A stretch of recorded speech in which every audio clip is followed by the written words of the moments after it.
As always, one more interview, and it's this one today. The international community is calling on the world to recognize, celebrate, and stand in solidarity with people with albinism. Now, this is the globe marks International Albinism Awareness Day today. The United Nations says that people with albinism continue to face challenges that undermine their enjoyment of human rights, and these vary from stigma and discrimination to barriers in health, education, and that the people living with albinism are sometimes invisible in social and political arenas. And I'm joined now by twin brothers Katlego and Karabo Mashile to talk about some of their experiences. Thanks so much for coming through this morning. Yeah. Thanks for having us. So you guys tell me that you're involved in music, you're also students. How aware would you say are your peers and society in general about some of the challenges and the plight that you go through as someone living with albinism? Karabo. I think that most people don't actually know about the condition, what it entails, So most of the time, it becomes weird with people that you interact with because they don't actually get to interact with somebody with the condition of albinism. So what happens in most cases, I think it's not being educated about the condition itself. So it becomes the experience is sometimes overwhelming. Yeah. So whilst we have perhaps one of the biggest platforms right now, let's take this opportunity to do, even if it's just a little bit of education, Katlego. What does it entail? So albinism, that means there's a lack of pigment in my skin. It cannot produce melanin. As for that word, you have to do a little bit of research regarding that. I think we all have smartphones, we can all get on the internet most of the time.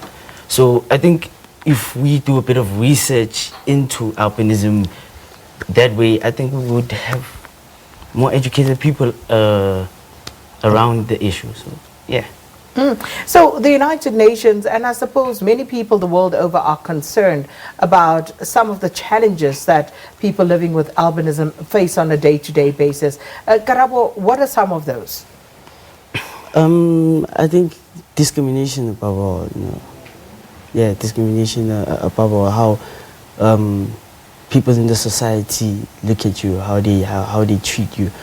So it's different towards what a normal average person is, how they are treated and how you are treated. It's way different. It's two different dimensions.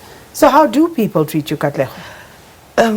Sometimes you can see the difference between how they would maybe perhaps look at you and how they would look at me. It shows that I'm different, unusual in a way. There's a fear. Yeah. So given the misconceptions and all the myths that exist around this condition of albinism, what would you like to say to people? Which myths would you like to debunk today? That I bring luck. That we don't bring luck. We like any other normal person. We don't bring luck. No. Yeah. I think that's one of the most the dangerous myths that exist, to be honest. So when people say they think you bring luck, what do they do? What do they expect you to do? In most cases, you're going to be kidnapped, chopped up for some traditional, what do you say, processes, rituals. Rituals. That people would usually do that. They believe in that.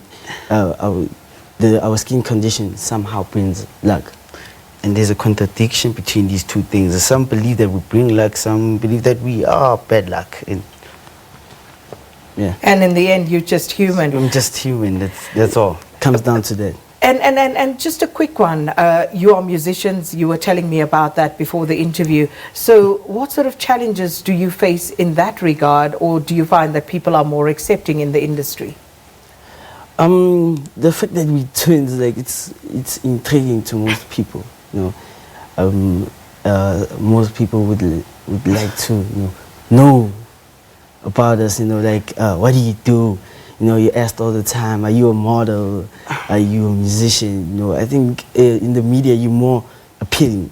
Yeah. So, and we are taking the initiative to use music as one of the educating tools on albinism. You know, expose more people with albinism in the industry. Yeah.